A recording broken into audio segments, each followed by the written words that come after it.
Hello, my friends. Asoka the Geek here. And for this video, I wanted to talk a little bit about the similarities I'm seeing, the parallels I'm seeing between James Gunn's Superman and Bryan Singer's Superman Returns. Now, like the majority of Superman fanatics, I've been watching the beautiful James Gunn trailer on repeat since its release. I love this trailer. It's filled me with so much joy and hope. And it's a little cheesy, but I love it. It just makes me happy every time I watch it. I've made my daughter watch it a few times. She loves it. My 15-month-old loves it. My wife, she likes it, not as much as I do, but I love this trailer so much. And to give you a little background on myself as a Superman fan, where I'm coming from. I'm old. I'm 44 years old. I grew up on the Christopher Reeve Superman movies. The Christopher Reeve Superman movie is what got me into movies. It's got me into Superman and into comic books. So huge impact on my life. I love every incarnation of Superman to a certain degree. I love all the Christopher Reeve Superman movies, even Superman 3, Superman 4. I could go on and on about things I love about all of those movies. I mean, Superman 3 alone, the whole Clark Kent versus Superman fight in the junkyard is one of my top favorite scenes of any movie ever. I just love that so much. Superman Returns, which we'll be talking about a lot in this video, I adore, warts and all, and there I will be 100% honest. I know there's a lot of issues with it that I can't argue with. I adore it. Man of Steel, spit a little bit there. I love Man of Steel so much. The Snyderverse. I love Henry Cavill as Superman. I love Lois and Clark, Superman and Lois, all the animated stuff. So I'm a Superman fanatic, and I have found things to love about all of the movies. So I am coming at you with just my thoughts as a Superman fan with parallels I'm seeing with what's happening now and what happened with Bryan Singer and why I'm drawing some comparisons here. But anyway, so that gives you a little context on where I'm coming at as a Superman fan and where my headspace is. So I'm a very positive person when it comes to Superman. I love the character. I love all the incarnations. But I think what's I find interesting and why I see there's a parallel and kind of history repeating itself is, ever since the trailer came out, I've been all in on Superman again. So last night I started rewatching Superman Returns. It hasn't been that long. I think I rewatched it like 2 years ago. I'm definitely probably the one I rewatched the least, if I'm being honest. Man of Steel these days gets the most rotation. The original Christopher Reeves, all of them, pretty frequent rotation as well, depending on my mood and whatnot. But I think Superman Returns falls probably at the lower end of my rewatchability. I love the movie. But definitely, I feel like there's a lot of missed opportunity in it. Some moments I love, but it's a mixed bag for me.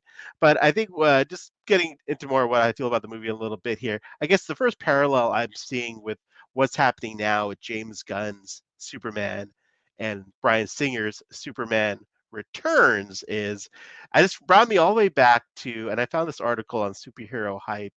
Let me go ahead and share this tab here. So this is one of the few articles I could find from back in the day. This is July 18th, 2004, talking about how it was confirmed then that X-Men director Bryan Singer signed a deal to develop a new Superman movie for Warner Brothers. And it's funny, just kind of reading this article took me back to 2004. And that news at the time was shocking because this is pre-MCU, right? So at this point in the timeline, Bryan Singer was like the top Marvel guy. He had directed X-Men 1, X2, which was very well received. The first two X-Men movies were. So for him to jump ship to do Superman was huge. It was a big deal. It's like, and that's kind of where the first parallel is, right? Because with what's happening now, DC got James Gunn to, I would say, jump ship since he was fired from Disney, hired by Warner Brothers, then rehired by Disney as well to do Guardian. So not the same, but very similar, right? At the end of the day, DC went to one of the top Marvel guys, Marvel directors, Marvel creative forces to develop a Superman movie. And Bryan Singer has a very sordid history in the recent years. But at this point in 2004, he was well respected. Well, I think mostly. But again, X1 and X2 were phenomenal, and he had a great reputation. So to have him come on board to direct a Superman movie, a DC property, was awesome for the DC fans, anyways. Not so much for the X Men folks, because at the end of the day, we got Brett Ratner directing X-Men 3, which I really like. Actually, I think it's a very underrated X-Men movie. A lot of it I love. I love the Juggernaut in there. Kitty Pryde was great. Iceman, that Iceman versus is his name Inferno, the fire dude. Anyway, that whole scene where he becomes Iceman, that was great. So I like X3. And it's funny because X3 actually went on to make more money than Superman Returns. This is how into this stuff I was even back then. But suffice it to say, at the time when this was announced, it was a big deal. We got the Marvel guy to come over. Same thing's happening now with the James Gunn Superman. We got one of the top Marvel directors, Guardians of the Galaxy, whether you liked it or not, which I do. Great movies, great franchise. That's one of the top grossing franchises for Marvel. And through that weird twist of fate of what happened with him and coming James Gunn coming over to do Suicide Squad, and then from there it looks like developing a relationship with Warner Brothers and now spearheading the studio. Excuse me, we got him right. And again, I know it's a different scenario. Not only is James Gunn, you know, doing a Superman movie, he's actually running DC Studios altogether. So obviously different, but still kind of similar in that regard. I think the other thing that I just see a parallel of, and I'm going to switch over here to another tab, is just watching this Superman Returns trailer. I'm going to do it without the sound, just because if I use the sound, I'm going to probably get a copyright strike or whatnot. But definitely different trailers, right? The Superman Returns teaser is very different from James Gunn's teaser trailer, but a couple of similarities in even this, right? So look, right here, you're seeing the Daily Planet as the big focus, his relationship with Lois and Jimmy, a crowd of citizens of Metropolis looking up in amazement at what's going on, right? The Donner music. Bryan Singer laid in way heavy with the Richard Donner music, like straight up just using it, where James Gunn used a rock and roll version of it, which is awesome. But still, right, they're trying to evoke the same emotions I feel from the Donner era, that sort of iconic, people looking up in the sky, his relationship with the Daily Planet, like just some similarities there. Again, tons of differences, of course. There's no crypto in Bryan Singer's Superman, or sorry, Superman Returns, but still, you can kind of see some of the parallels. They both are inspired a lot by Donner. Excuse me. Whereas with Man of Steel, on the other hand, Man of Steel went out of its way not to be Donner. It went out of its way to be something totally original, totally kind of new, which is what I wanted at that moment in time. I wanted something that wasn't Christopher Reeve when Man of Steel came out, because we had Christopher Reeve. We had that bright, optimistic Superman, and I was so down for the darker First Contact version of Superman. Yeah, I still believe it retained the essence and the hope of the character. I could make a video about him and killing Zod and all that. I was fine with it. He learned from that and didn't want to do that again. Yada yada yada. That's another video. But I still Man of Steel still captures the character of Superman for me, but in a totally new way. Whereas again, going back to Superman Returns, looking now at James Gunn's trailer, these two are still trying to tug on nostalgia a little bit with Donner, and even if you look at the Return to the Trunks with James Gunn's Superman, again, totally different suit than Christopher Reeves, but it's definitely a lot more. It looks more like Christopher Reeve's suit because it's got the trunks, more classic look to it, with the line work and the S logo and whatnot. But still, it's definitely a little bit more harkens back to Christopher Reeves. Still harkens back to the original comic book as well. So he's getting inspiration from all over the place. And I know this is going to be a much more sci-fi-ish Superman, which I'm so excited for. And to have crypto in here, I loved it. I love this so much.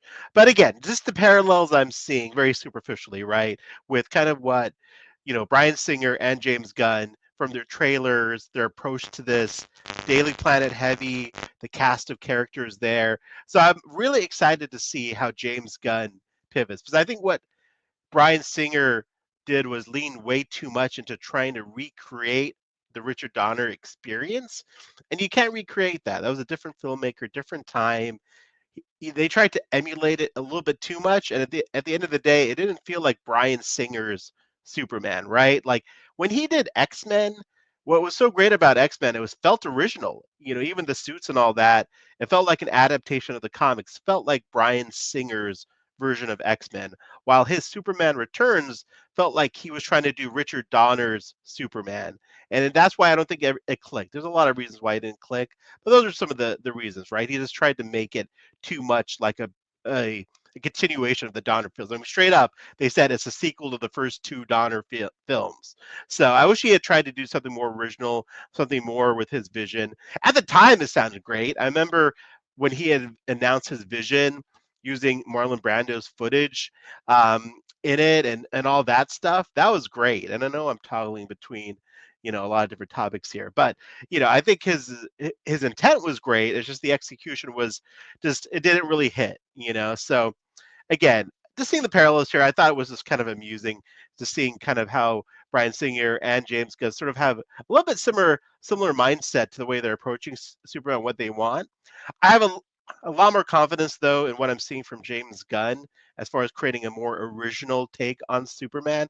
I think he's going to succeed in capturing the heartfelt like goodness of Christopher Reeve and the charm of him. I think David Cornsweet, he looks amazing. We only hear a little bit of dialogue in this trailer, but I mean, just seeing his visual presence as Clark Kent, it looks like he's going to play that goofy Clark Kent, which I love. One of the things I love most about Superman is Clark Kent, and that's probably my one criticism of Man of Steel and the Snyderverse is we got a version of Clark Kent in there, but man, he's a good-looking guy.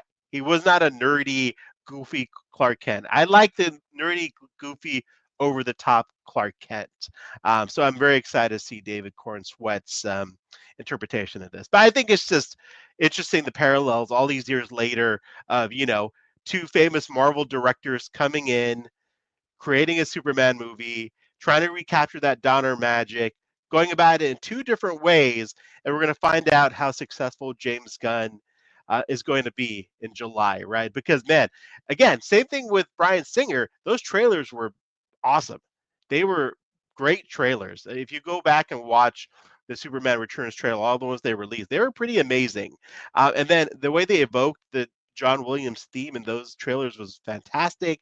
Using Marlon Brando as Jor-El was amazing. I think it was just those trailers were awesome. Then you get to the movie and you're like, it was kind of overwhelming. It wasn't. And some really great scenes. The plane rescue scene was awesome, and that's about it.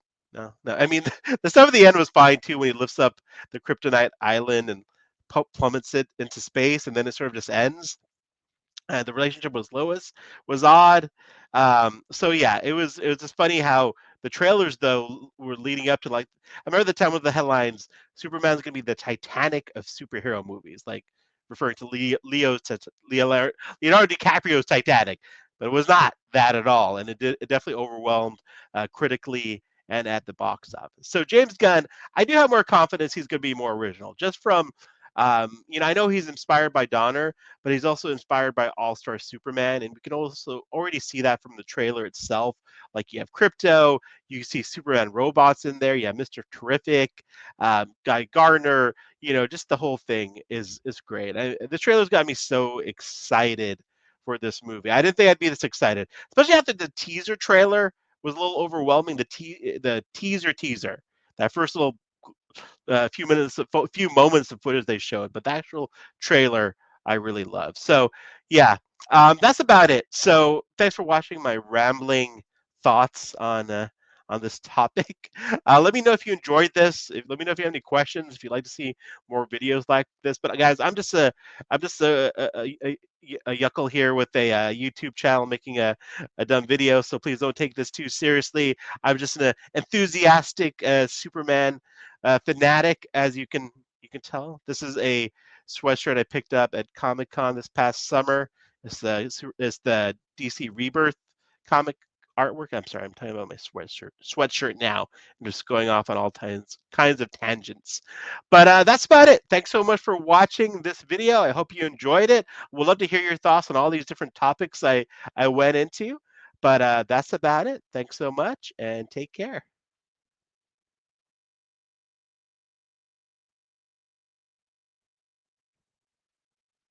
All right, I was about to leave, but I was trying to get my. There we go. I got the outro video out now. So now I'm going to play the outro and leave. So thanks so much for watching.